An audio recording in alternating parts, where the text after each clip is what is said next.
What's up, guys? Welcome back to the channel. Today we don't have too much of a good news. It sucks to talk about it, but the Lexus officially has a rod knock.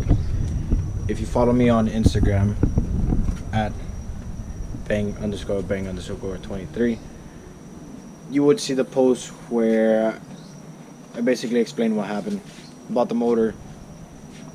Long story short, I bought the motor. I was given a 30-day warranty. The motor was put in within 4 or 5 days of me having the motor, but due to some delayed parts, I just wasn't able to get it running in time. Yeah, I drove the car 373 miles, city miles at that, barely any highway miles. If I put highway miles, it was like 10, if that. And yeah, car caught a rod knock. I mean, it's got a brand new clutch in it. The braking point is 500 miles. So I wasn't risking messing that up because I wanted to make sure it was good before going on boost. Yeah, matter of fact, let me turn on the car for you guys so you can see if you guys can hear it. All right, this is gonna be a cold start. But let's see if you guys will be able to hear it.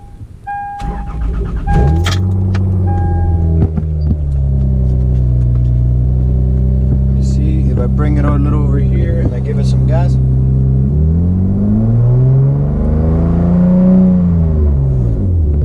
I'm not sure if you guys can hear it, but look, I got a traction light flashing. My IS300 people, you know that is a random misfire. I'll probably put a video so you guys can be able to hear it better, because I mean, I gotta let the car warm up because it's extra loud. But yeah, let me go ahead and put a video for you guys.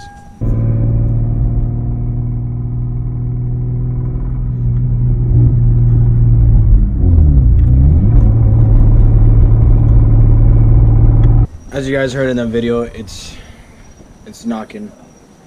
I tried reaching out to the guy. He doesn't want to help me out for nothing. Basically caught an attitude with me. He's told me my 30 days were over, and basically told me to go fuck myself. So it is what it is. I'm well over $2,000 into this motor. $1,000 for a long block. I paid overpriced because I was getting a healthy motor with only 97,000 miles on it. I paid $1,000 for that, all brand new gaskets, which was what made me be delayed. A rear main seal. They gave me the wrong rear main seal, and I had to wait for them to ship out another one. Well, they ship it out to the dealership, and then I had to pick it up from the dealership. Only like $500 in gaskets, labor time, well over $2,000. That's not including the clutch kit, throwout bearing, all of the brand new spark plugs I put in there, coil packs, etc. Yeah, where do we go from here? I'm most likely going to pull the motor again. Most likely gonna rebuild this block. I don't know if I want to run the chance of buying another block, because then again, I'm not guaranteed anything. So I might just rebuild this block, maybe go GT internals. I don't know, man. I gotta see what I do. Lex is definitely gonna have to be parked for some time. I'm probably gonna go buy a little like car tent, a Harbor Freight one. Grab the car, put it in the backyard on jack stands, and yeah, let it sit for a little bit, because I'm still working on this, and you know, times are a little tough right now. So well, times have been tough for a little bit, but yeah, I basically spent all my savings onto this motor, and this sucks. It happens. So now I have $1,000 paperweight. I just wanted to inform you guys a little bit on the Lexus.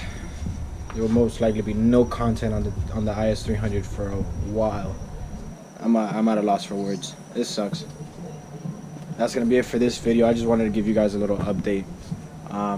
If you guys have any ideas, any suggestions, or just anything, comment down below. Make sure you like and subscribe. We're on the way to 100 subscribers. If we could hit 100 subscribers by the end of the year, that would be amazing. I'd appreciate you guys, and we might have a little giveaway at 100 subscribers. Well, yeah, that's gonna be it. I'm out.